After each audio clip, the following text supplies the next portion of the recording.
إلى حضرة النبي مصطفى رسول المجتبى وحبيب المرتضى سيدنا محمد صلى الله عليه وسلم وعلى آله وصحبه وجميع معلمنا ومشايخنا وأساتذتنا خصوصا مؤلف هذا الكتاب نفعنا الله تعالى في علومه بالدارين وإلى جميع أهل مقابر هذه القرية خصوصا مؤسس هذا المسجد أن الله تمشوا بالمغفرة والرحمة شيء لله لهم الفاتحة.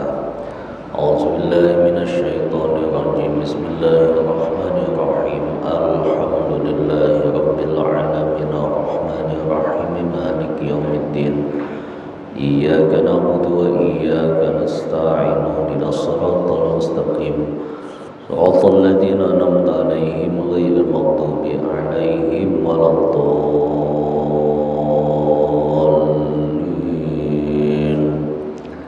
اللهم صل وسلم وبارك عليه يا رب بالمصطفى بلغ مقاصدنا واغفر لنا ما مضى يا واسع الكرم يا رب بالمصطفى بلغ مقاصدنا واغفر لنا ما مضى يا واسع الكرم.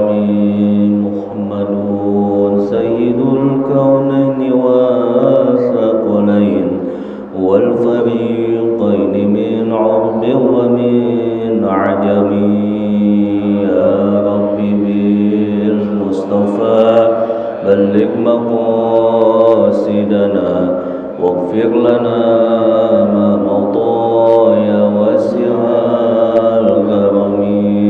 نبينا الآمر أن نحيوا فلا أحد أبر في قول لا منه ولا نعم يا رب بالمصطفى بلغ مقاصدنا واغفر لنا ما مضى يا واسع الكرم.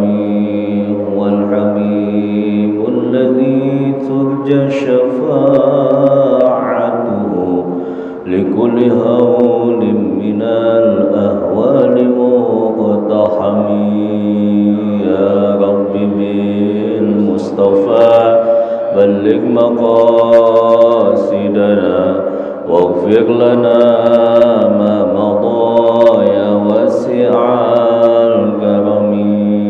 اللهم صل وسلم وبارك عليه وعلى آله. Alhamdulillah. Assalatu wassalamu ala rasulillah Sayyidina Muhammad ibni Abdillah wa ala alihi wa ashabihi wa man tabi'al huda amma ba'du. Qala ta'ala yarfa'illahu alladhina amanu minkum walladhina utul ilma darajat. Wa qala an-nabi sallallahu alaihi wasallam talabul ilmi faridatun ala kulli muslimin wal muslimat ay kama qala Rasulullah sallallahu alaihi wasallam. Alhamdulillah, pertama-tama kita panjatkan puji dan syukur di pagi hari kita bisa bertemu, bersua, bermuajahah, bersilaturahmi dalam rangka memenuhi kewajiban kita sholat subuh, kemudian dilanjutkan dengan kewajiban thalabul ilmi, yang mana kita berharap kepada Allah mudah-mudahan ilmu yang akan kita pelajari nanti bermanfaat buat kita, buat keluarga kita.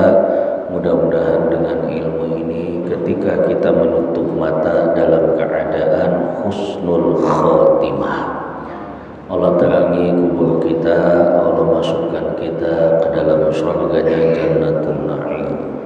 Salawat dan salam kita sampaikan kepada baginda Rasulullah sallallahu alaihi wasallam beserta keluarga, para sahabat, para tabi'in hingga akhirnya sampai kepada kita umatnya yang mudah-mudahan diberikan syafaat pada hari kiamat nanti.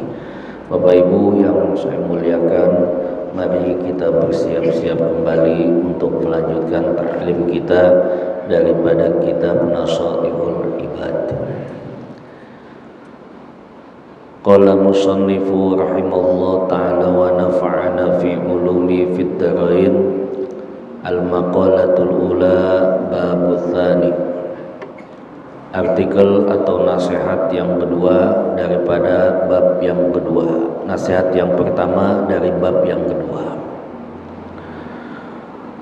Rawiya 'anin Nabi sallallahu alaihi wasallam man asbaha. Diriwayatkan dari Nabi sallallahu alaihi wasallam, beliau pernah bersabda, man asbaha, siapa yang di pagi hari ay dakhala fi waqti subhi, ketika datang waktu pagi, wa huwa yashku ilan nas, kemudian dia menjelaskan atau mengeluhkan atau ngadu kepada manusia atau kepada orang lain, diqa ma'ashi faka'annama yashku rabbahu. Di pagi hari orang itu ngeluh kesulitannya dalam urusan dunia kepada orang lain.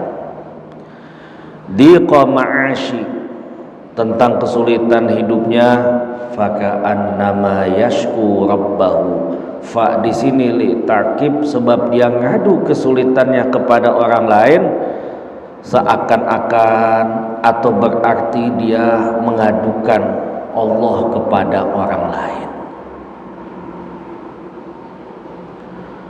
Wa syikayatu la taliku illa ilallah. Adapun kalau mau ngadu, tidak lain hanya kepada Allah. Kita ada kesulitan dunia atau urusan dunia, pagi-pagi udah ngeluh, pagi-pagi udah ngadu ke orang lain.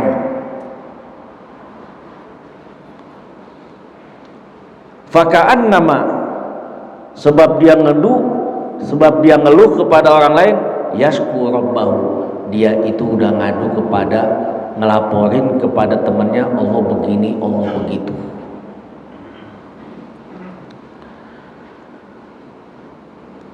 Fasyaqatu la yaliku illallah. Adapun pengaduan yang layak cuma hanya kepada Allah, fa innaha min jumlatid du'a, yang tidak lain semua itu dalam bentuk doa dan munajat kepada Allah. Ini yang sering kita lupa, ngadu. Padahal kita ngadunya ke makhluk, cuma hari itu doang kita tenang, besoknya pusing lagi. Yang disuruh sama Nabi, disuruh apa? Fa innaha min jumlatid du'a. Kita ngadu kepada Allah dalam bentuk doa atau dalam bentuk munajat. Wa qala Imam Al-Junaidi, berkata Imam Al-Junaidi, man asbaha wa huwa yashku diqa ma'asi fa innama yashku rabbahu, wa man asbaha hazinan faqad asbaha sakhitan 'ala Allah. Sama Imam Junaidi dijelaskan, wa man asbaha hazinan, siapa di pagi hari udah sedih karena urusan dunia, kemudian ngadu kepada orang lain, faqas asbaha sakhitan, maka itu orang di pagi hari udah mendapat murkanya Allah. Jadi nggak pantas pagi-pagi udah ngeluhin urusan dunia. Sebab di pagi hari itu Nabi aja di pagi hari udah mendoakan. Itu basyiru, kasih kabar gembira orang yang di pagi hari udah bangun binur hitam dengan cahaya yang sempurna. Bahkan didoakan oleh Nabi SAW orang yang dibangun di pagi hari. Tapi dia bukannya bermunajat, bukannya berdoa, akan tetapi ngadu ke orang lain, ngeluh ke orang lain kesulitannya. Yang demikian faqad sakhita, maka Allah murka. Ini biasanya terjadi. Orang itu ngadu ketika tidak puas. Manusiawi. Akan tapi aduan itu yang layak, yang pantas kita ngadu kepada Allah min jumlatid doa, dalam bentuk doa. Inilah yang disebut yang namanya munajat. Munajat itu ngadu kepada Allah. Munajat itu memohon kepada Allah. Munajat itu minta belas kasih sayang kepada Allah.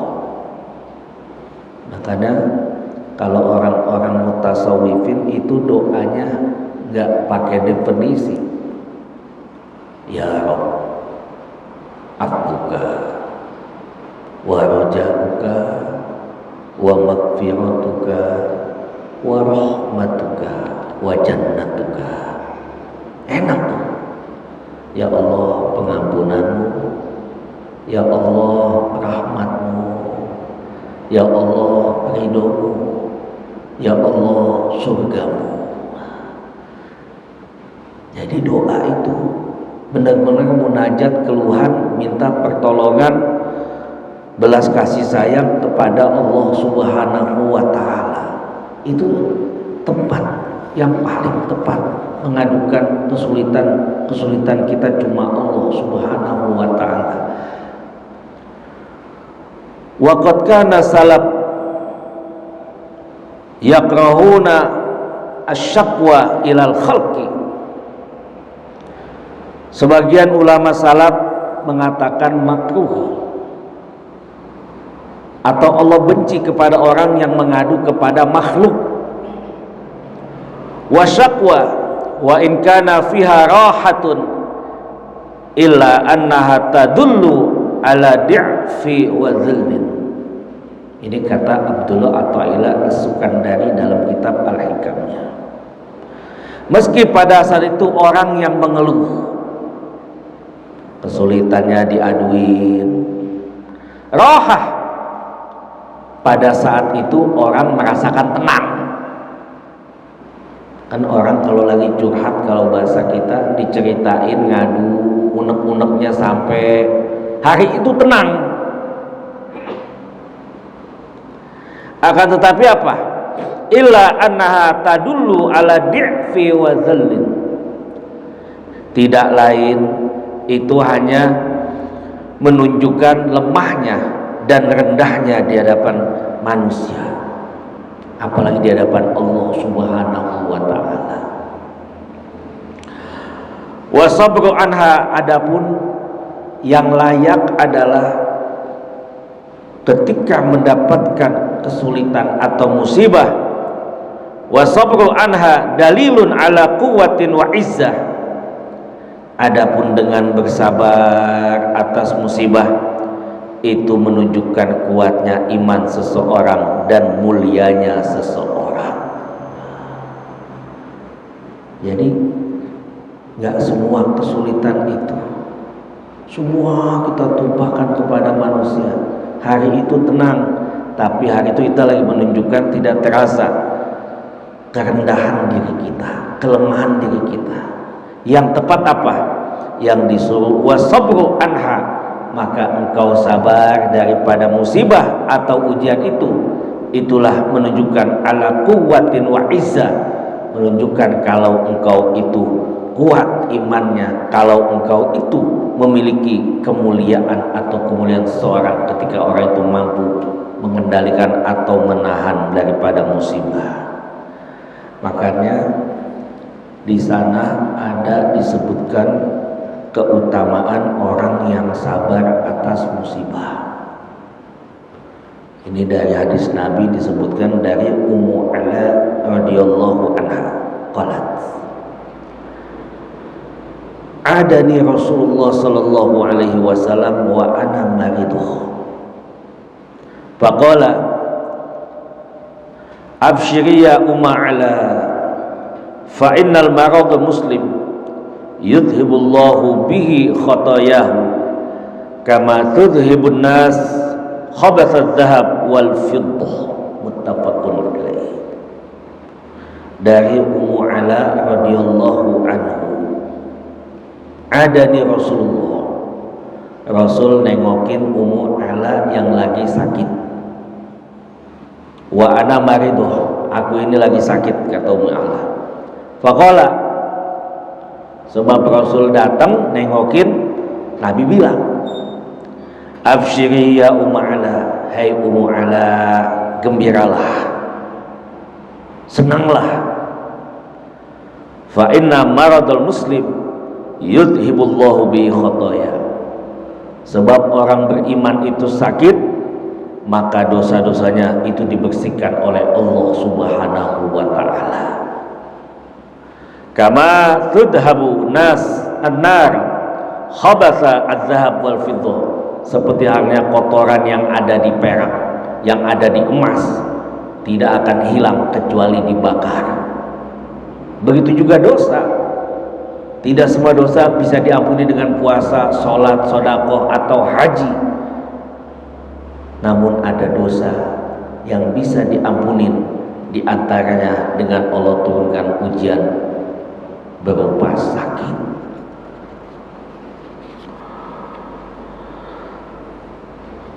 Kemudian dalam kesabaran itu atas kesulitan atau musibah terdapat ma'iyatullah. Apa ma'iyatullah? Cara Allah ingin bersama dengan kita, cara Allah ingin dekat dengan kita. Kan kadang-kadang dekatnya kita dengan berbagai macam ibadah, mungkin tahajud, mungkin tadarus, mungkin puasa. Tapi ada cara Allah pengen dekat dengan kita, atau ma'iyatullah, Allah kirimkan kita berupa musibah. Apakah itu sakit? Disitulah Allah lagi dekat dengan kita. Wa ma sabruka illa billah. Tidaklah kesabaran engkau kecuali engkau sedang dekat, atau Allah sedang dekat bersama kita. Jadi pernah saya sebutkan, ada salah satu seorang ahli ibadah namanya Imran bin Husain. Di dalam kitab Al-Hikam, dia itu sakitnya sakit buang-buang air. Bukannya sehari dua hari atau seminggu, itu puluhan tahun sampai 30 tahun. Yang dia minta apa sama Allah? Hebat tuh. Ya Allah, tolong kalau saya lagi wudhu agar berhenti buang airnya, sampai bikin lubang sendiri. Sabarnya luar biasa. Berobat pasti berobat. Di saat wudhu itulah sama sholat, berhenti buang airnya, selesai sholat bocor lagi. Tapi orang yang datang ke rumah Imran bin Husain banyak, minta didoain, karena doanya mustajab. Datang saudaranya, kenapa nggak minta sembuh aja kepada Allah? Orang lain mah didoain, hajatnya terkabul, masa nggak mau minta buat doa sendiri? Apa kata Imran bin Husain?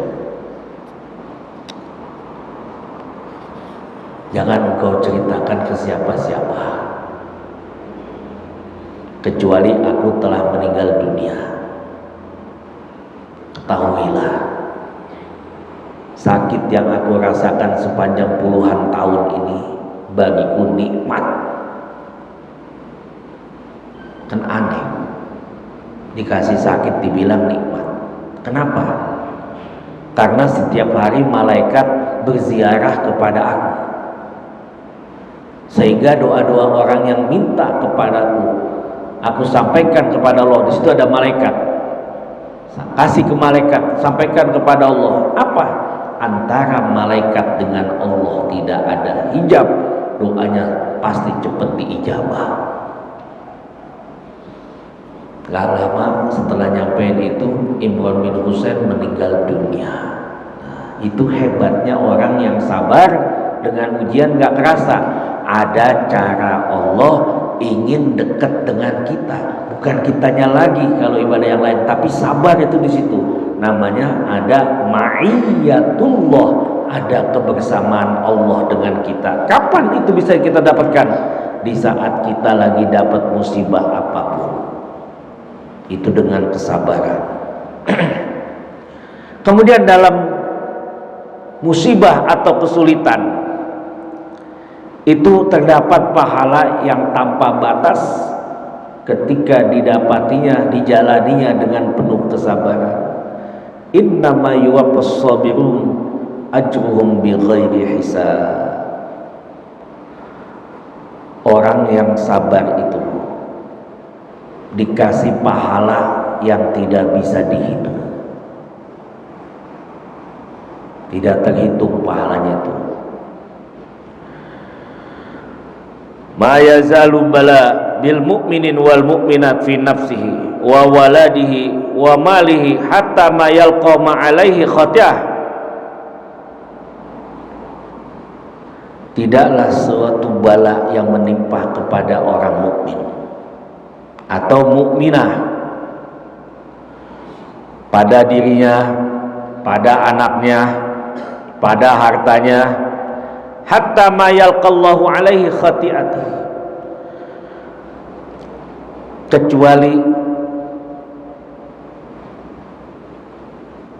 tidak ada satu dosa itu diampuni oleh Allah Subhanahu wa ta'ala karena sebab Allah turunkan bala pada saat itu. Wa qala ma yasubul muslim min nasabin wala wasabin wala hamin wala hazanin wala ada wala ghammin hatta syauka yushakuha illa kafarallahu biha khotoya. Tidak ada seorang mukmin yang ditimpa sakit, dikasih capek, dikasih sedih, dikasih khawatir, itu tidak lain adalah kafarat.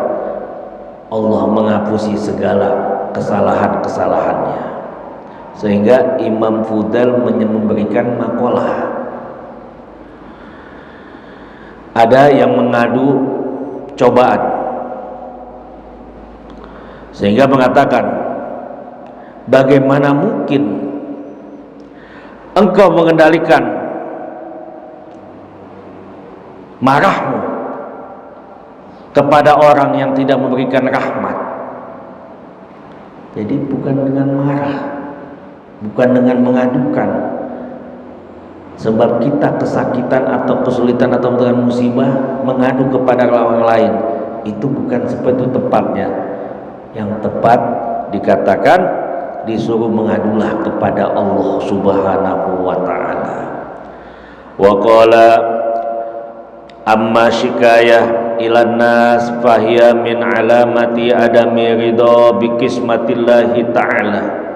Kemudian dikatakan oleh Imam Nawawi, adapun orang yang suka mengadu kepada orang lain atau sesama manusia, min alamati, di antara tanda-tanda orang itu ada ridho bi qismatillah, orang itu tidak ridho, tidak rela dengan pembagian atau pemberian dari Allah Subhanahu wa ta'ala. Jadi orang yang tukang ngadu kepada orang lain atas pemberian, atas anugerah yang dikasih oleh Allah, itu tidak lain orang itu dikatakan tidak ridho dengan pemberian dari Allah Subhanahu wa ta'ala atau tidak rela dengan apa yang sudah dibagi oleh Allah. Wa min alamati, apa sih tanda-tanda orang yang tidak rela dengan apa yang udah diatur oleh Allah?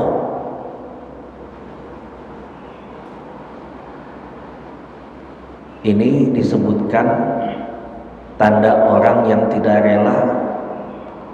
Asyaqwa daiman min atayallah. Orang itu selalu ngeluh aja.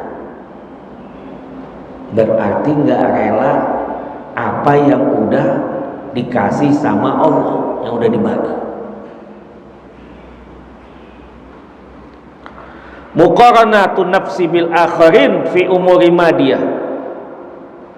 Suka ngebanding-bandingin orang lain dengan diri kita dalam perkara materi. Coba kalau kita kayak dia, nengoknya ke sono, baru enak kali kalau kayak dia. Nah, itu nggak kerasa. Itu sudah mulai mengatur, sudah mulai mengeluh apa yang diatur dibagi oleh Allah Subhanahu wa taala. Wala yuqaddiru ala musa'adatil akharin. Nah, ini tidak menghargai bantuan orang lain. Udah dikasih, udah dibantu, ngadu ke sono sini, dia mah belum pernah bantu saya. Atau udah dibantu, jangankan mau memuji, ngucapin terima kasih aja enggak, malah kan membuang-buang nikmat, melupakan nikmat yang dikasih oleh orang. Ini tanda orang itu tidak ridho dengan pemberian dari Allah. Cara Allah pengen ngasih rezeki itu dari berbagai macam tempat. Bapak kerja di perusahaan, bukan perusahaan yang ngasih gaji. Rezekinya perusahaan dari Allah. Perusahaan cuma membagi-bagi kepada kita. Itu seperti itu. Setelah dikasih, jangan pernah melupakan syukur.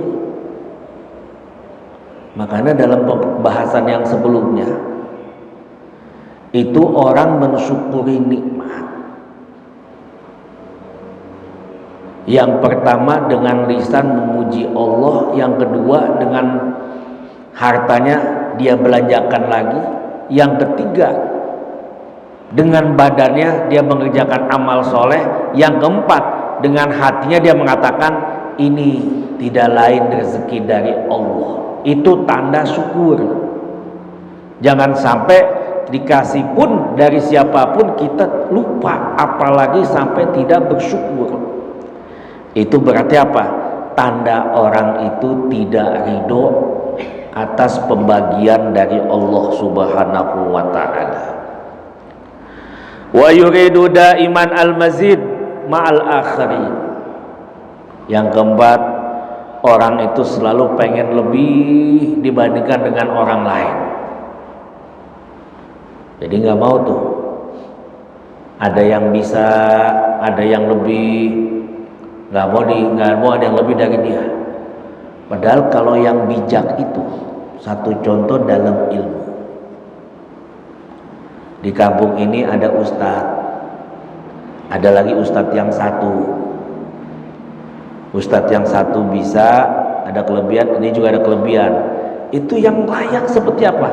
Alhamdulillah, tugas saya ringan, ada ustadz yang satu lagi. Jangan pernah dalam hati, waduh ada saingan baru. Itu namanya ustadz amatiran. Jadi siapapun dikasih kesempatan, jangan pengen tampil sendiri dan pengen yang paling lebih diantara yang lain. Wah, repot kalau kayak begitu. Berarti dia apa? Gak ridho dengan pembagian Allah, sekalipun dia seorang ustadz.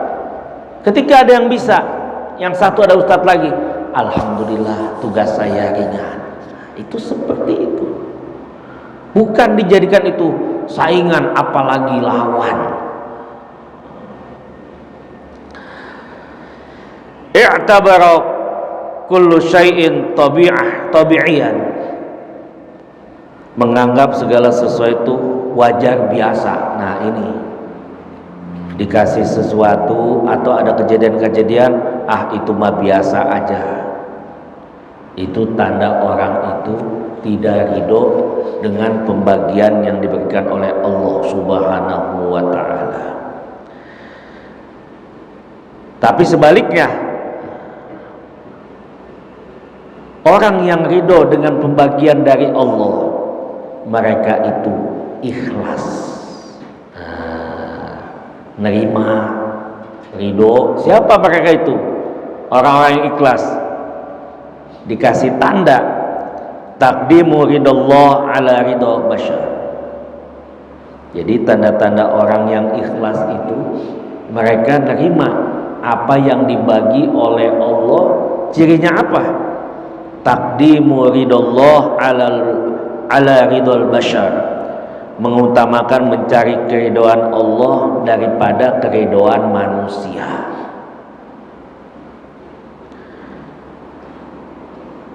Jadi kalau udah mencari ridho Allah, apa yang kita jalanin, satu saat kita ke masjid. Saya ke masjid nggak enak karena ada si Anu, itu namanya ke masjidnya karena si Anu. Tapi kalau udah karena Allah, mencari ridho Allah, ada siapapun, dibenci atau nggak enak, dipuji atau nggak dipuji, itu bagi dia sama aja, karena yang dicari ridho Allah Subhanahu wa ta'ala. Ikhfaul hasanat. Nah ini yang kedua, menyembunyikan kebaikan. Walaupun sudah mengerjakan kebaikan, dia tetap menyembunyikan, dan itu dijadikan cukup rahasia antara aku dengan Allah Subhanahu wa ta'ala. Kalau udah sampai ke makom kayak begini, saya yakin aman. Nggak ada orang yang namanya mau cari muka agar dipuji, agar nggak dicela. Kenapa? Karena sudah sampai tanda keikhlasan apa? Ridho dengan pembagian dari Allah. Biarlah ini kebaikan cukup rahasia antara aku dengan Allah Subhanahu wa ta'ala. I'tarafa bil adidi min uyubik. Kemudian ditandai lagi orang itu apa? Mengakui banyak kekurangan dirinya sendiri. Kemudian yang terakhir, al-i'tiraf binuqatil quwwatil akharin. Orang itu mengakui kelebihan orang lain. Jadi nggak ada yang dia keluhin. Emang udah diatur oleh Allah. Inna kulla syai'in khalaqna biqadar.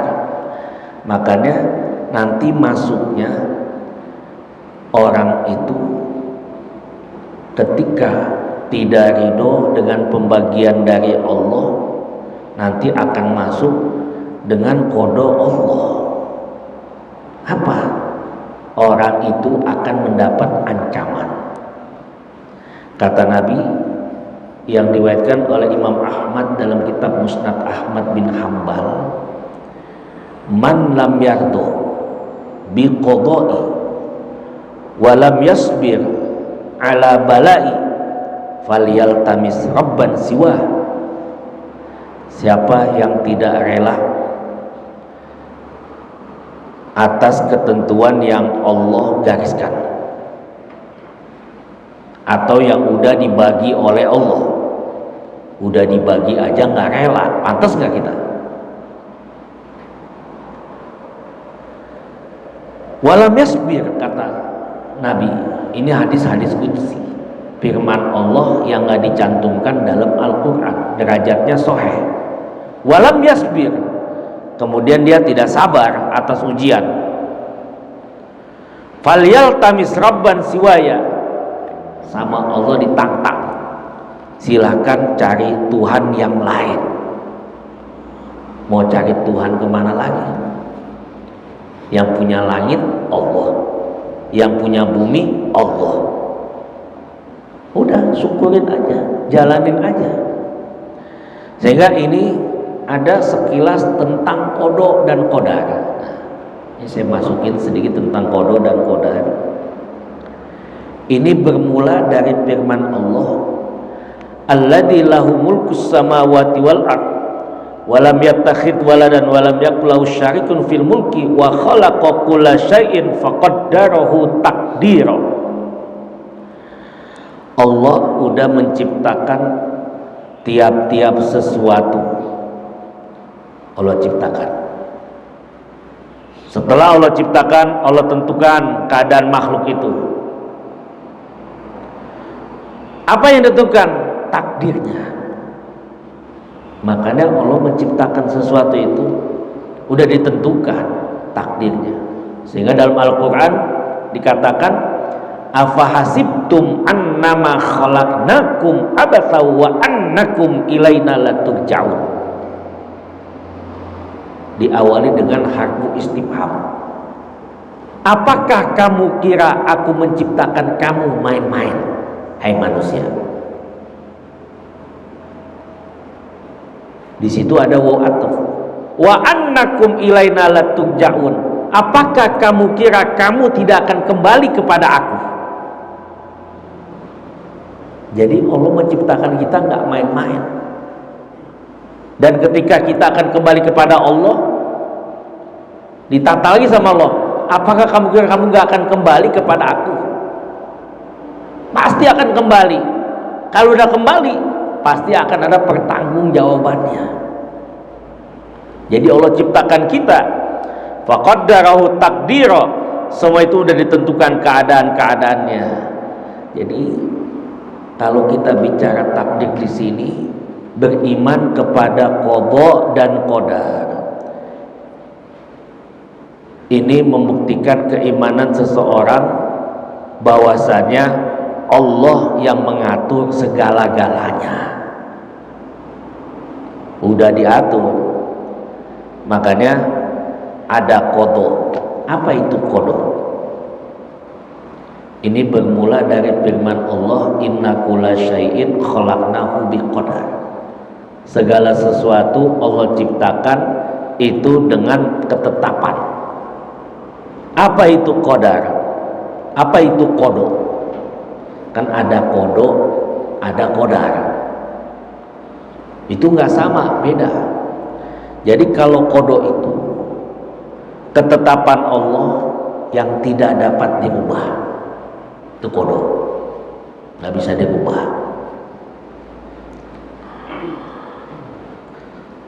Itu ditetapkan sebelum diciptakan. Kemudian yang kedua qadar. Qadar itu ukuran, jangka, atau waktu tertentu. Itu yang namanya qadar. Dan qadar itu dibagi ada dua. Ada mubram. Apa itu qadar mubram? Ketentuan Allah yang pasti dan tidak dapat dirubah. Lahir, mati. Itu mati nggak bisa dirubah. Kemudian qadar mu'allaq. Ketentuan Allah yang mungkin bisa dirubah dengan ikhtiar. Seperti apa? Orang yang tadinya bodoh, dia bisa pintar. Kenapa? Karena dia belajar, dia berdoa, kemudian berikhtiar, dia berdoa, berubah tuh yang tadinya bodoh jadi pintar. Itu namanya mu'allaq. Sehingga disimpulkan qada dan qadar itu bersifat ghaib. Artinya apa? Manusia nggak ada yang dapat melihat apa yang akan menimpa di esok hari, bahkan entar siang, bahkan entar sore, itu nggak ada yang tahu. Itu perkara ghaib. Sehingga kalau kita sudah mengimani qada dan qadar, nah itu apa yang dibagi oleh Allah kita akan nerima. Dari mana sebabnya? Belajar dulu meyakini dengan qada dan qadar. Terkadang kita nerima qada dan qadar itu giliran yang senang-senang, giliran yang susah. Itu yang paling berat nerimanya. Jadi hikmah kalau kita sudah meyakini adanya qada dan qadar Allah, itu apa? Kita akan berhusnuzon kepada Allah. Rabbana ma khalaqta hadza batila. Apa yang Allah ciptakan, musibah, kesenangan, kesulitan, kematian, itu tidak lain adalah Allah tidak sia-sia menciptakan itu semua. Ada sakit, bisa jadi sakit itu sebab pelebur dosa, sehingga kata Nabi, ajaban li amri mu'minin inna amrahu kullahu khair. Aku kagum dengan urusan orang mukmin, urusannya semuanya bagus. In asaba khairan fasyakara, dikasih kebaikan dia bersyukur. Wa in asaba saron fasabara, ketika diuji, dikasih musibah, dia tetap bersabar kepada Allah Subhanahu wa taala. Jadi apa hikmahnya? Kita ketika udah mantap qada dan qadar kita dan itu sesuatu yang wajib kita jalanin, itu kita akan selalu berbaik sangka kepada Allah Subhanahu wa taala. Pastinya Allah ciptakan ini tidak ada yang sia-sia. Jadi pernah bukti lagi, Rasul pernah kedatangan tawanan perang. Ini hadis dari Abdullah ibnu Umar. Ketika itu di dalam rombongan itu ada seorang wanita lagi mencari anaknya atau bayi di situ. Sobi, bayi. Dapat tuh anaknya ketemu sama si ibunya, dipeluk. Di antara tawanan itu banyak, dia peluk, disusuin, dipegang erat-erat itu bayi itu. Kemudian Nabi bertanya di hadapan para sahabat, kata Nabi apa? Bagaimana menurut kalian ibu ini? Apakah ibu ini akan tega melempar anaknya di kobaran api itu? Wah, sahabat jawab, gak mungkin, demi Allah gak mungkin ya Rasulullah. Padahal itu wanita sanggup kalau mau ngelempar anaknya. Gak mungkin. Kenapa? Pasti ibu itu naluri ibunya sayang pada anaknya. Apa kata Rasul sallallahu alaihi wasallam? Kasih sayang Allah kepada hambanya lebih daripada seorang ibu kepada anaknya. Ibu aja nggak tega mau ngelempar anaknya, apalagi Allah kepada kita hambanya. Artinya apa? Allah turunkan ujian kepada kita, kita tetap berhusnuzon, berbaik sangka kepada Allah Subhanahu wa ta'ala. Kemudian dengan adanya yakin dengan qada dan qadar yang Allah turunkan itu berupa ujian, kita tidak pernah putus asa dan terus sabar di jalan Allah Subhanahu wa ta'ala. Ruya an Ibni Mas'udin radhiyallahu anhu, diriwayatkan dari Ibnu Mas'ud radhiyallahu anhu, ala u'allimukum kalimat allati tukallimu biha Musa alaihi salatu wassalam hina zawazal bahru bani Israel. Faqulna bala ya Rasulullah. Qala qulu Allahumma lakal hamdu wa ilaikal mustaka wa antal musta'an wa la hawla wa la quwwata illa billahil aliyil azim. Ini di penutup makalah ini ditutup dengan hadis yang datangnya dari Ibnu Mas'ud radhiyallahu anhu.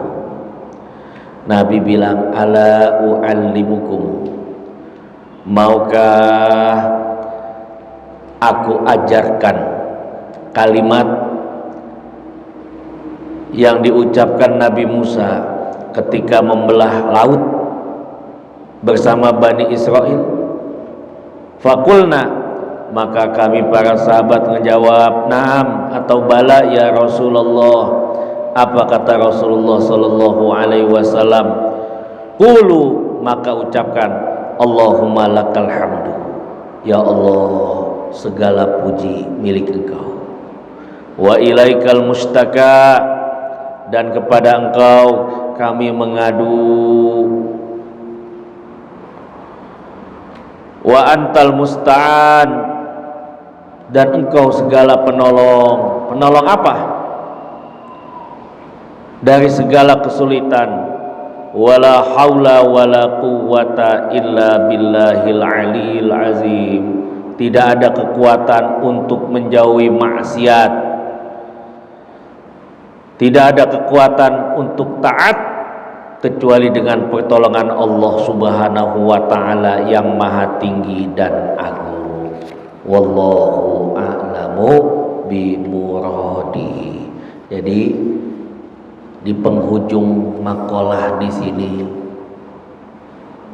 tidak lain ketika kita mendapatkan pembagian atau apa yang diatur oleh Allah, kita tetap memuji Allah. Ketika itu mungkin kita belum bisa menerima, kita mengadulah kepada Allah. Makanya ini masuk babnya bab qanaah. Jadi kalau qanaah itu kata Imam Ibnu Battal, arido bi qadaillah wa taslim li amrillah ilman annama ibnallah khairun lil abrar. Orang yang qanaah, orang yang ridho dengan ketetapan Allah.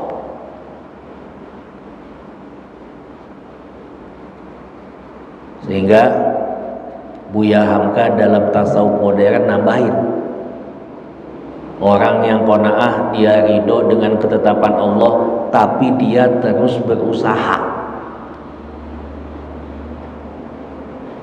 Setelah berusaha wa taslim, baru dia pasrah kepada Allah. Kalau Imam Ibnu Battal itu lebih singkat, arido bi qadaillah wa taslim li amrillah. Orang yang qanaah ridho dengan ketetapan Allah, kemudian dia pasrah kepada Allah ilman, dia yakin apa yang dikasih oleh Allah itu pasti yang terbaik. Sampaikan mustaka, mengadu, wa antal musta'an, minta tolong. Dengan cara apa? Na'budu, baru nasta'in. Kita kan kadang-kadang dibalik, kebanyakan nasta'innya daripada na'budunya. Kalau na'budunya sudah banyak, pasti akan datang pertolongan Allah, pemberian Allah akan ditambah. Manusiawi, kita ada nafsu, terkadang ingin yang lebih. Gak apa-apa, asalkan ketika dapat itu lebih, kita niatkan untuk di jalan Allah. Jangan dikekepin untuk sendiri. Itu saya ada lebih, maka dengan lebihnya ini akan buat di jalan Allah. Mungkin membantu orang yang nuntut ilmu agama, mungkin buat masjid atau fisabilillah, itu seperti itu. Ilman, ketika itu apa? Musta'an, na'budu, minta tolong. Baru setelah na'budu, untuk minta tolong pun gak malu kita kepada Allah. Pasti Allah akan berikan dengan sebab na'budu dulu, baru nasta'in, baru disandarkan semuanya. Wala haula wala quwwata illa billahil aliyil azim. Tidak ada kekuatan kecuali dari Allah, yaitu hasbunallah wa ni'mal wakil. Cukuplah semua itu kita sandarkan kepada Allah Subhanahu wa ta'ala. Ini aja yang dapat saya sampaikan. Udah suruh.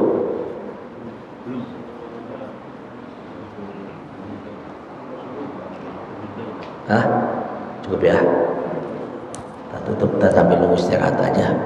Mohon maaf lahir batin, yang benar pasti ilmu dari Allah, yang salah pasti dari Mahmudi.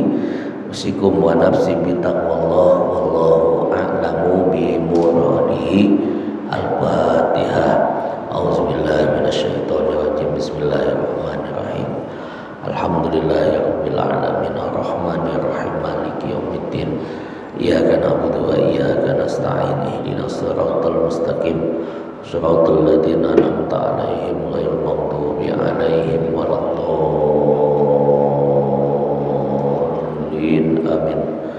Wa huwa ya karim ya dzal jalali wal ikram. Alhamdulillahi rabbil alamin hamdan yu'afina wa yukafi'u mazida.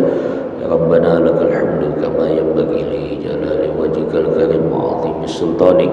Allahumma salli ala sayyidina Muhammadin salatan tunjina biha min jamil ahwali wal afat wa taqdilana biha min jami'il hajat wa tutahhiruna biha min jami'is sayyiat wa tarfa'una bi indaka 'ala darajat wa tuballighuna bi aqsal ghayat min jami'il khairat fil hayati wa ba'dal mamat.